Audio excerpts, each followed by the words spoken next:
नमस्कार दोस्तों, आज हम बात करने जा रहे हैं एक ऐसे विषय की जिसने सदियों से हिंदू धर्म के विद्वानों और आम लोगों के मन में कौतूहल पैदा किया है। क्या सच में कलयुग अपने अंतिम चरण में है? क्या हमारे प्राचीन ग्रंथों में लिखी भविष्यवाणियां सच होने वाली हैं? दोस्तों, अगर आप भी इन सवालों के जवाब जानना चाहते हैं तो इस वीडियो को अंत तक जरूर देखें। और हाँ, अगर आपको ये जानकारी पसंद आए तो वीडियो को लाइक करना ना भूलें, चैनल को सब्सक्राइब करें और घंटी का बटन दबाएं ताकि ऐसी रहस्यमयी जानकारियां आप तक पहुंचती रहें। कमेंट में जरूर बताएं कि आपको क्या लगता है, क्या सच में कलयुग का अंत निकट है? दोस्तों, हिंदू धर्म के अनुसार समय चक्र को 4 युगों में बांटा गया है: सतयुग, त्रेता युग, द्वापर युग और कलयुग। हम वर्तमान में कलयुग में जी रहे हैं, जो सबसे अंधकारमय युग माना जाता है। लेकिन क्या आप जानते हैं कि हमारे पुराणों और शास्त्रों में कलयुग के अंत के बारे में क्या लिखा है? आज हम विस्तार से जानेंगे कि विष्णु पुराण, भागवत पुराण, कल की पुराण और अन्य पवित्र ग्रंथों में कलयुग के अंतिम समय के बारे में क्या भविष्यवाणियां की गई हैं। और सबसे रोचक बात यह है कि इनमें से कई भविष्यवाणियां आज के समय में साकार होती दिख रही हैं। पहले समझते हैं कि कलयुग कब शुरू हुआ था। महाभारत के युद्ध के बाद जब भगवान श्री कृष्ण ने अपनी लीला समाप्त की, तभी से कलयुग का प्रारंभ माना जाता है। ज्योतिष गणना के अनुसार यह 322 ईसा पूर्व की बात है। पुराणों के अनुसार कलयुग की कुल अवधि 4,22,000 वर्ष है। अगर हम गणना करें तो अभी तक लगभग 5,125 वर्ष बीत चुके हैं, यानी अभी भी कलयुग के 4,875 वर्ष बाकी हैं। लेकिन यहां विवाद शुरू होता है। कई विद्वानों का मानना है कि यह गणना दैवीय वर्षों में है, मानव वर्षों में नहीं। कुछ का कहना है कि एक दैवीय वर्ष 360 मानव वर्षों के बराबर होता है। अगर इस हिसाब से देखें तो कलयुग की वास्तविक अवधि केवल 1200 मानव वर्ष होती है और हम इसके अंतिम चरण में हैं।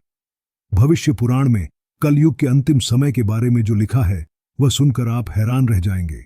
इसमें कहा गया है कि कलयुग के अंत में धर्म केवल नाम मात्र का रह जाएगा।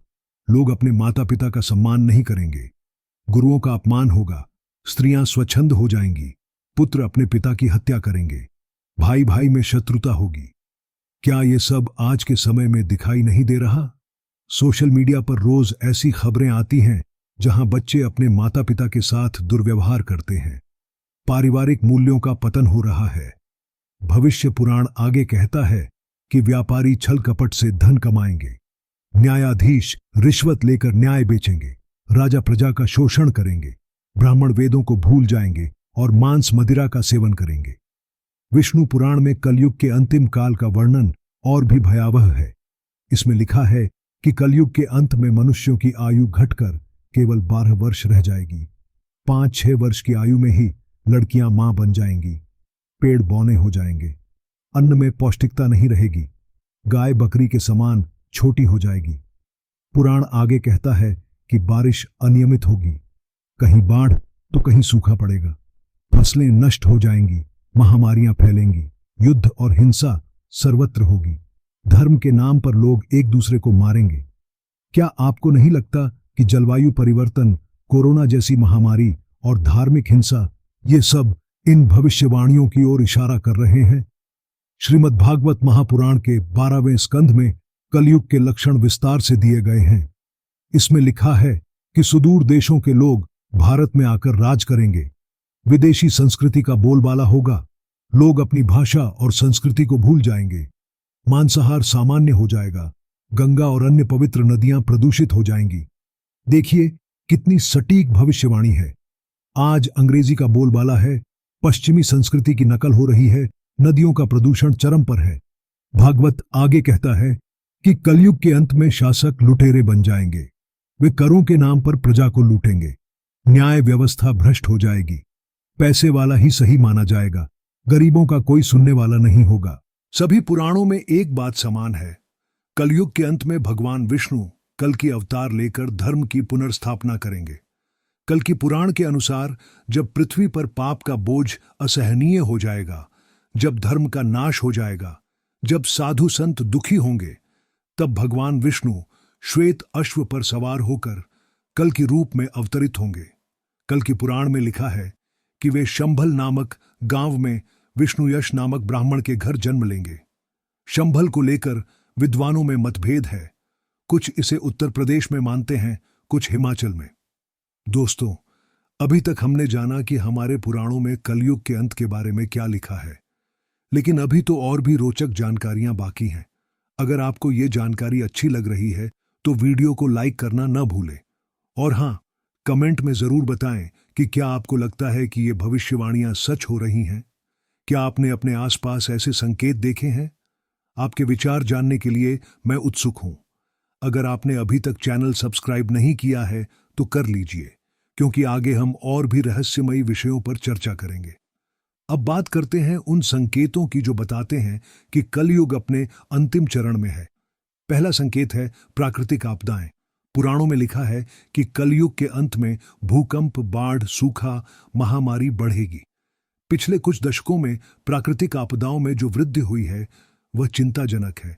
दूसरा संकेत है नैतिक पतन। शास्त्रों के अनुसार लोग झूठ को सत्य और सत्य को झूठ मानने लगेंगे। आज के युग में फेक न्यूज और प्रोपेगेंडा का जो बोलबाला है वह इसी की ओर इशारा करता है। तीसरा संकेत है धार्मिक पाखंड। कलयुग में धर्म के नाम पर व्यापार होगा। आज मंदिरों का व्यवसायीकरण, बाबाओं के काले कारनामे, ये सब इसी भविष्यवाणी की पुष्टि करते हैं। चौथा संकेत है पारिवारिक विघटन। पुराणों में लिखा है कि परिवार टूटेंगे, तलाक बढ़ेंगे, बच्चे माता पिता का अनादर करेंगे। आज का समाज इसका जीता जागता उदाहरण है। महाभारत के वन पर्व में मार्कंडेय आर्षि युधिष्ठिर को कलयुग के बारे में बताते हैं। वे कहते हैं कि कलयुग में शूद्र राजा बनेंगे और ब्राह्मणों जैसा आचरण करेंगे। ब्राह्मण शूद्रों का काम करेंगे, स्त्रियां पुरुषों पर शासन करेंगी, नौकर मालिक बन जाएंगे। आज के राजनीतिक और सामाजिक परिदृश्य को देखें तो ये बातें कितनी सच लगती हैं। गरुड़ पुराण में एक रोचक बात लिखी है। इसमें कहा गया है कि जब गंगा सूख जाएगी, जब वृंदावन में कृष्ण भक्ति लुप्त हो जाएगी, जब काशी में शिव की पूजा बंद हो जाएगी, तब समझना कि कलयुग का अंत निकट है। हालांकि अभी ये सब पूरी तरह से नहीं हुआ है, लेकिन गंगा का जलस्तर गिरना, धार्मिक स्थलों का व्यवसायीकरण, ये चिंता के विषय हैं। अब आते हैं सबसे विवादास्पद मुद्दे पर, कलयुग की वास्तविक अवधि। जैसा कि मैंने पहले बताया, पारंपरिक गणना के अनुसार अभी भी लाखों वर्ष बाकी हैं, लेकिन कई आधुनिक विद्वान इससे असहमत हैं। स्वामी युक्तेश्वर गिरी, जो परमहंस योगानंद के गुरु थे, उन्होंने अपनी पुस्तक द होली साइंस में लिखा है कि कलयुग केवल 1200 वर्ष का है और 1700 ईस्वी में समाप्त हो चुका है। अब हम द्वापर युग में प्रवेश कर चुके हैं। उनका तर्क है कि प्राचीन ऋषियों ने युगों की गणना प्रिसेशन ऑफ इक्विनॉक्स के आधार पर की थी, जो लगभग 24,000 वर्ष में पूरा होता है। इसे 4 भागों में बांटने पर प्रत्येक युग की अवधि बहुत कम हो जाती है। दिलचस्प बात यह है कि कई भविष्यवाणियां आज के संदर्भ में बिल्कुल सटीक लगती हैं। विष्णु पुराण में लिखा है कि लोग आकाश में उड़ेंगे, दूर की वस्तुओं को देख सकेंगे, एक स्थान पर बैठे दूसरे स्थान की बात सुन सकेंगे। क्या यह हवाई जहाज, टेलीविजन और मोबाइल फोन की बात नहीं कर रहा? इसी तरह स्त्रियां पुरुषों के समान कार्य करेंगी। यह भविष्यवाणी आज सकारात्मक रूप में सच हो रही है। सभी देशों के लोग एक जैसे वस्त्र पहनेंगे, एक जैसा भोजन करेंगे। आज की ग्लोबल संस्कृति इसका उदाहरण है। कल की पुराण के अनुसार जब ये स्थितियां होंगी, तब कल की अवतार होगा। जब राजा डाकू बन जाएंगे, जब वेदों का अध्ययन बंद हो जाएगा, जब यज्ञ नहीं होंगे, जब गुरु शिष्य परंपरा समाप्त हो जाएगी, जब प्रकृति का संतुलन बिगड़ जाएगा। कुछ विद्वानों का मानना है कि ये सभी लक्षण दिखने लगे हैं, लेकिन कुछ का कहना है कि अभी स्थिति उतनी खराब नहीं है। पुराणों में कुछ भौगोलिक और खगोलीय संकेत भी दिए गए हैं। पहला संकेत है सप्तर्षि मंडल। जब सप्तर्षि मंडल यानी उर्सा मेजर मघा नक्षत्र में प्रवेश करेगा, तब कलयुग का अंत निकट होगा। ज्योतिषियों के अनुसार यह 2025-2030 के बीच होने वाला है। दूसरा संकेत है ग्रहों की स्थिति। कल की अवतार के समय सभी ग्रह एक राशि में होंगे।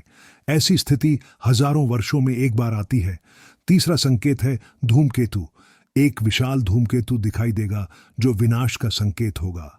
कल युग के अंत को लेकर विद्वानों में कई मत हैं। परंपरावादी मत के अनुसार अभी भी 4 लाख से अधिक वर्ष बाकी हैं।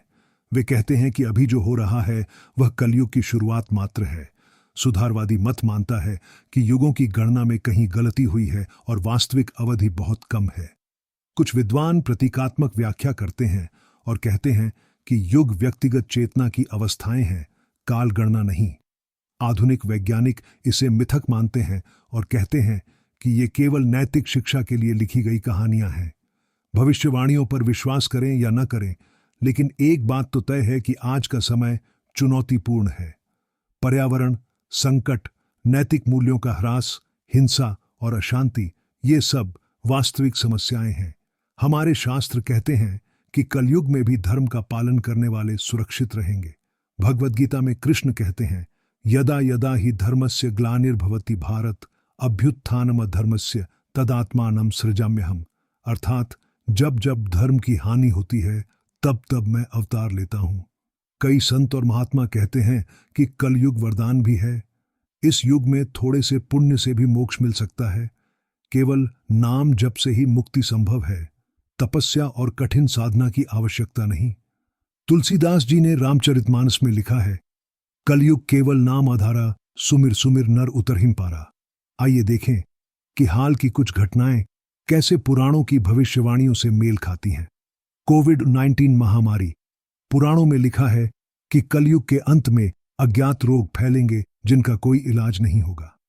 जलवायु परिवर्तन, अनियमित मौसम, ग्लेशियर का पिघलना, समुद्र का बढ़ना, ये सब पुराणों में वर्णित है। युद्ध और आतंकवाद, धर्म के नाम पर हिंसा की भविष्यवाणी आज साकार हो रही है। तकनीकी विकास, एआई, रोबोट्स, वर्चुअल रियलिटी, क्या ये माया का आधुनिक रूप नहीं है?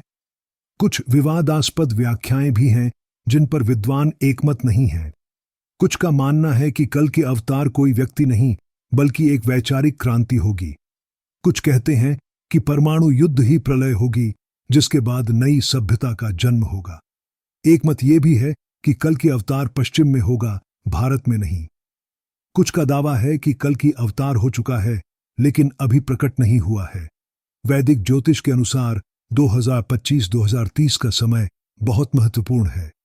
शनि कुंभ राशि में प्रवेश करेगा। राहु केतु की विशेष स्थिति बनेगी। कई ग्रहण होंगे जो परिवर्तन के सूचक हैं। गुरु की विशेष गोचर स्थिति धार्मिक जागरण लाएगी। पिछले कुछ दशकों में समाज में जो परिवर्तन आए हैं वे भी विचारणीय हैं। संयुक्त परिवार का विघटन, पुराणों में लिखा है कि लोग अकेले रहना पसंद करेंगे। भौतिकवाद की वृद्धि, धन ही सब कुछ हो जाएगा, यह भविष्यवाणी सच हो रही है। आध्यात्मिकता में गिरावट, मंदिर जाना औपचारिकता बन गई है, सच्ची श्रद्धा कम हो रही है। प्रकृति से दूरी, शहरीकरण ने मनुष्य को प्रकृति से काट दिया है। हमारे शास्त्र केवल समस्या नहीं, समाधान भी बताते हैं। सत्संग, अच्छे लोगों की संगति करें। नाम जप, भगवान का नाम जपना कलयुग में सबसे सरल उपाय है। सेवा, निस्वार्थ सेवा से पुण्य मिलता है। धर्म पालन, अपने कर्तव्यों का पालन करें। अब सवाल ये है कि आगे क्या होगा। विभिन्न मतों के अनुसार कई संभावनाएं हैं। धीरे धीरे सुधार। कुछ का मानना है कि मानवता धीरे धीरे जागरूक होगी और सतयुग की ओर बढ़ेगी। अचानक परिवर्तन, कल के अवतार के साथ अचानक सब कुछ बदल जाएगा। प्रलय और पुनर्जन्म, पुरानी सभ्यता का विनाश और नई सभ्यता का जन्म। चेतना का विकास, मानव चेतना का विकास होगा और एक नई युग की शुरुआत होगी। कुछ और रोचक भविष्यवाणियां जो ध्यान देने योग्य हैं। लोग धातु के वाहनों में बैठकर बिना घोड़ों के चलेंगे। कारों का वर्णन, चित्र चलते फिरते और बोलते दिखेंगे। टीवी और सिनेमा, लोग घर बैठे दूर के दृश्य देख सकेंगे। इंटरनेट और वीडियो कॉल, ज्ञान की वर्षा होगी लेकिन लोग अज्ञानी रहेंगे। इंफॉर्मेशन एज का सटीक वर्णन। दिलचस्प बात यह है कि केवल हिंदू धर्म ही नहीं, अन्य धर्मों में भी इसी प्रकार की भविष्यवाणियां हैं। ईसाई धर्म में एंड टाइम्स और सेकंड कमिंग, इस्लाम में कयामत और इमाम मेहदी, बौद्ध धर्म में मैत्रेय बुद्ध का आगमन, यहूदी धर्म में मसीहा की प्रतीक्षा। ये सभी लगभग एक ही समय की ओर इशारा करती हैं। हालांकि वैज्ञानिक इन भविष्यवाणियों को मिथक मानते हैं, लेकिन कुछ तथ्य विचारणीय हैं। पृथ्वी का चुंबकीय क्षेत्र कमजोर हो रहा है, सौर गतिविधियों में वृद्धि हो रही है, जलवायु परिवर्तन तेज हो रहा है, प्रजातियों का विलुप्तीकरण बढ़ रहा है। क्या ये प्राकृतिक चक्र का हिस्सा है या कुछ बड़े परिवर्तन के संकेत? नकारात्मकता के बीच कुछ सकारात्मक संकेत भी हैं। योग और ध्यान की विश्वव्यापी लोकप्रियता, आध्यात्मिकता में युवाओं की रुचि, पर्यावरण संरक्षण के प्रति जागरूकता, शाकाहार और वीगनिज्म का बढ़ना। क्या ये सतयुग की वापसी के संकेत हैं? चाहे कलयुग का अंत निकट हो या नहीं, हमें तैयार रहना चाहिए। आध्यात्मिक अभ्यास, नियमित ध्यान और प्रार्थना, नैतिक जीवन, सत्य, अहिंसा, अस्थेय का पालन, सेवा भाव, समाज सेवा में योगदान, ज्ञान अर्जन, शास्त्रों का अध्ययन, प्रकृति से जुड़ाव, पर्यावरण संरक्षण। दोस्तों, हमने देखा कि हमारे पुराणों में कलयुग के अंत के बारे में क्या लिखा है। कई भविष्यवाणियां आज के समय में सच होती दिख रही हैं, लेकिन याद रखें, ये भविष्यवाणियां हमें डराने के लिए नहीं, जागरूक करने के लिए हैं। चाहे कलयुग का अंत कल हो या हजारों साल बाद, हमारा कर्तव्य है कि हम धर्म का पालन करें, अच्छे कर्म करें और समाज में सकारात्मक परिवर्तन लाएं। जैसा कि गीता में कहा गया है, कर्मण्येवाधिकारस्ते मा फलेषु कदाचन। हमारा अधिकार केवल कर्म करने में है, फल की चिंता छोड़ दें। दोस्तों, उम्मीद है कि आपको ये विस्तृत जानकारी पसंद आई होगी। ये एक बहुत ही गंभीर और रहस्यमय विषय है जिस पर हर किसी की अपनी राय हो सकती है। कमेंट सेक्शन में जरूर बताएं कि आपको क्या लगता है। क्या सच में कलयुग का अंत निकट है? क्या आपने अपने आसपास ऐसे संकेत देखे हैं? आपकी राय जानना मेरे लिए बहुत महत्वपूर्ण है। अगर आपको यह वीडियो अच्छा लगा हो तो इसे लाइक करें और अपने दोस्तों और परिवार के साथ शेयर करें ताकि वे भी इस महत्वपूर्ण जानकारी से अवगत हो सकें। चैनल को सब्सक्राइब करना न भूलें और बेल आइकन दबाएं ताकि आने वाले वीडियोस की सूचना आपको मिलती रहे। अगले वीडियो में हम बात करेंगे कल की अवतार के बारे में विस्तार से। वे कब आएंगे, कहां आएंगे और क्या करेंगे। तब तक के लिए नमस्कार। जय श्री कृष्ण।